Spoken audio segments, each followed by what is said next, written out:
Dezembro de 2024. Dentro de um prédio governamental discreto em Pequim, duas delegações estão sentadas frente a frente. De um lado, autoridades chinesas. Do outro, diplomatas russos. Durante 6 horas, eles negociam em completo sigilo. Nenhum comunicado à imprensa, nenhum anúncio oficial. Apenas assinaturas em documentos que mudariam profundamente a estrutura do comércio global. 3 semanas depois, a inteligência americana intercepta fragmentos do acordo. O conteúdo? Um plano abrangente para contornar totalmente os sistemas financeiros ocidentais, redirecionar cadeias de suprimentos estratégicas e estabelecer um bloco comercial alternativo, que operaria fora do alcance das sanções dos Estados Unidos e da dominância do dólar.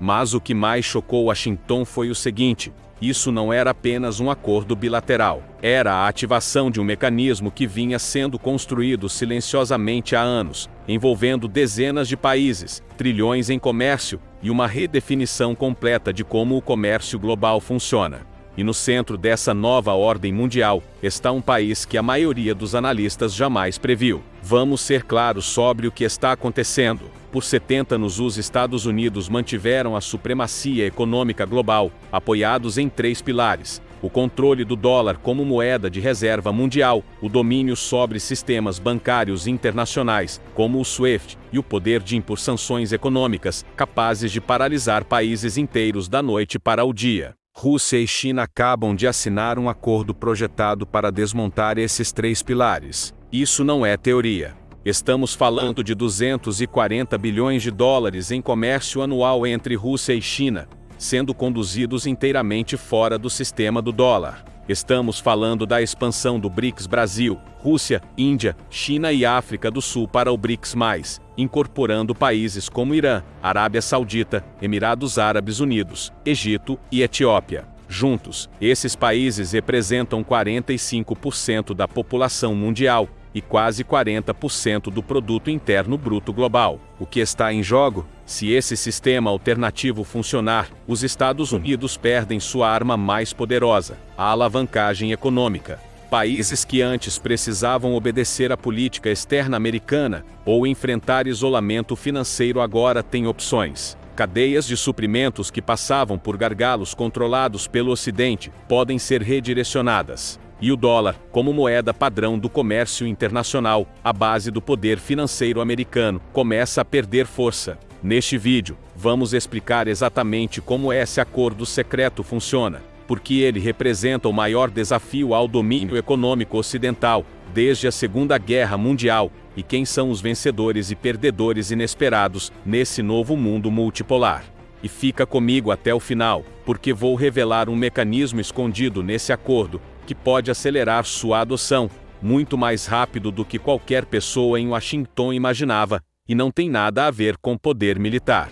Para entender por que esse acordo é tão perigoso para os interesses dos Estados Unidos, é preciso compreender as 3 camadas em que ele opera. A primeira camada é o sistema de pagamentos em yuan digital. Desde 2014, quando os Estados Unidos excluíram bancos russos do SWIFT, após a anexação da Crimeia, Rússia e China vêm construindo uma alternativa.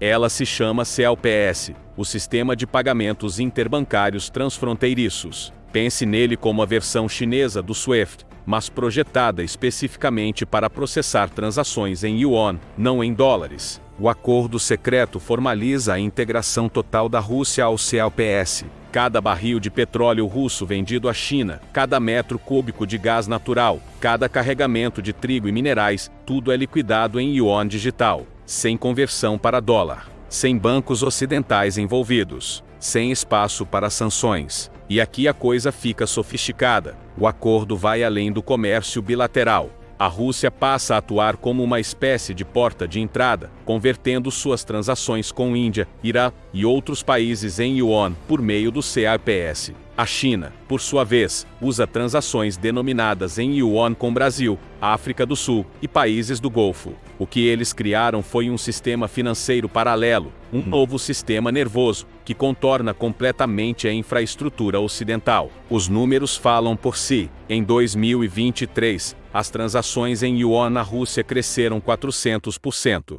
Hoje, a China liquida mais de 30% do seu comércio nessa moeda, contra apenas 2% 10 anos atrás. E, de forma crucial, os países que mantêm reservas em yuan aumentaram esses valores em 200 bilhões de dólares apenas nos últimos 2 anos. A segunda camada é o mecanismo de lastro em commodities. Criar um sistema monetário alternativo tem um grande problema: confiança. Porque países abandonariam o dólar, sustentado pela maior economia e pelo maior poder militar do mundo, para adotar o yuan? É aqui que entra a segunda camada do acordo. Rússia e China criaram o que economistas chamam de âncora de commodities. Funciona assim: a Rússia possui as maiores reservas de gás natural do mundo, enormes depósitos de petróleo, e é uma das 3 maiores produtoras globais de trigo, paládio e fertilizantes. A China é a maior potência manufatureira do planeta e a maior consumidora de matérias-primas.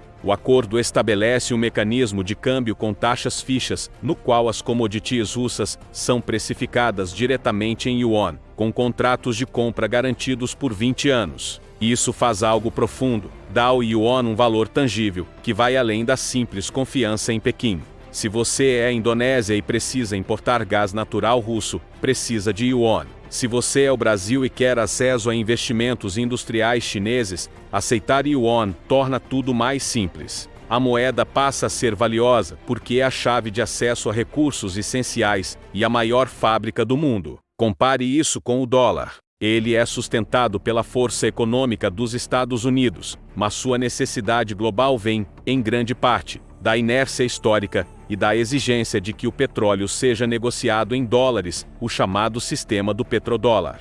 O acordo entre Rússia e China cria deliberadamente uma alternativa: um petro-yuan lastreado em commodities físicas reais, com fornecimento garantido. A terceira camada é a integração de infraestrutura. Aqui não se trata de finanças, mas de ativos físicos. O acordo inclui 50 bilhões de dólares em investimentos em infraestrutura, conectando regiões russas ricas em recursos diretamente a portos e zonas industriais chinesas.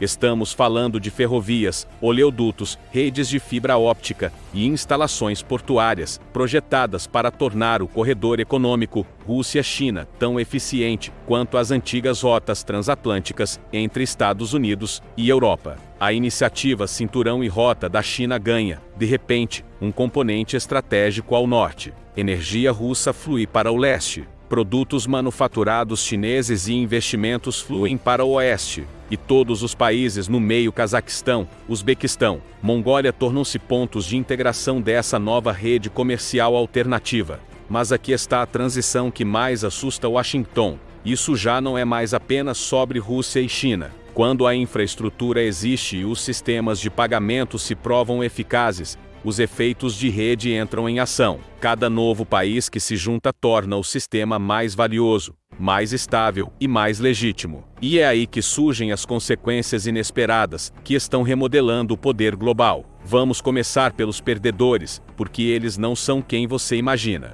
No curto prazo, a União Europeia está sofrendo mais do que os próprios Estados Unidos. A razão é simples. A Europa está geograficamente presa entre 2 grandes blocos econômicos que agora operam fora das parcerias tradicionais. A energia russa, da qual a Europa dependia para cerca de 40% do seu gás natural, foi redirecionada para o leste. A Europa correu para substituir isso por GNL americano e suprimentos do Oriente Médio, pagando até 3 vezes mais. Ao mesmo tempo, a China passou a explorar a vulnerabilidade europeia. Quer acesso ao mercado chinês para seus automóveis? Aceite pagamentos em yuan. Precisa de investimento chinês para a transição energética? Concorde em usar bancos chineses. A Europa está sendo puxada lentamente para esse sistema alternativo, não por escolha, mas por necessidade econômica. A Alemanha, motor econômico da Europa, viu seu superávit comercial com a China, que já foi de 20 bilhões de dólares por ano, desaparecer à medida que empresas chinesas subiram na cadeia de valor e passaram a competir diretamente com a indústria alemã. Enquanto isso, empresas como Volkswagen e Siemens estão construindo mais capacidade produtiva na China do que na própria Europa, e essas operações usam cada vez mais financiamento baseado em yuan. A União Europeia está descobrindo que, em um mundo de blocos econômicos concorrentes, ser uma potência intermediária, sem grandes recursos naturais, ou uma política fiscal unificada, significa estar vulnerável à pressão de todos os lados. Agora vem a parte mais interessante: os maiores vencedores desse novo sistema não são Rússia nem China. São dezenas de países em desenvolvimento que, pela primeira vez em gerações, ganham poder de barganha. Veja o caso da Arábia Saudita. Durante 50 anos, a relação com os Estados Unidos foi simples: vender petróleo em dólares e receber proteção militar americana. Mas em 2023, a Arábia Saudita entrou no BRICS e assinou acordos para vender petróleo à China em yuan. Por quê? Porque a China se tornou o maior cliente saudita, comprando 25% das exportações de petróleo do país. E o mecanismo Yuan Commodities permite que os sauditas usem essa moeda para adquirir tecnologia, infraestrutura e bens manufaturados chineses, sem precisar converter para dólares. Isso não é traição aos Estados Unidos, é diversificação. A Arábia Saudita está jogando dos dois lados, mantendo o sistema do petrodólar, enquanto constrói alternativas que reduzem sua dependência de uma única potência. E ela não está sozinha. Indonésia, Egito, Argentina e Etiópia também estão assinando acordos comerciais denominados em yuan. Cada um representa uma pequena rachadura no domínio do dólar, mas juntos indicam uma mudança estrutural. Esses países não estão abandonando o Ocidente. Eles estão simplesmente operando em um mundo de múltiplas moedas, onde existem escolhas. A dinâmica de poder se inverte. Quando existe apenas uma moeda de reserva, quem a emite, os Estados Unidos, detém toda a alavancagem. Quando várias moedas competem, os países podem colocar as potências umas contra as outras e negociar condições melhores. É a diferença entre ter um único senhorio ou 5 disputando seu aluguel. Isso nos leva à consequência mais profunda de todas: o fim da unipolaridade financeira. Desde 1944, com o sistema de Bretton Woods, o dólar se consolidou como moeda de reserva global. Mesmo após o fim da conversibilidade ouro-dólar em 1971, o sistema do petrodólar manteve essa dominância.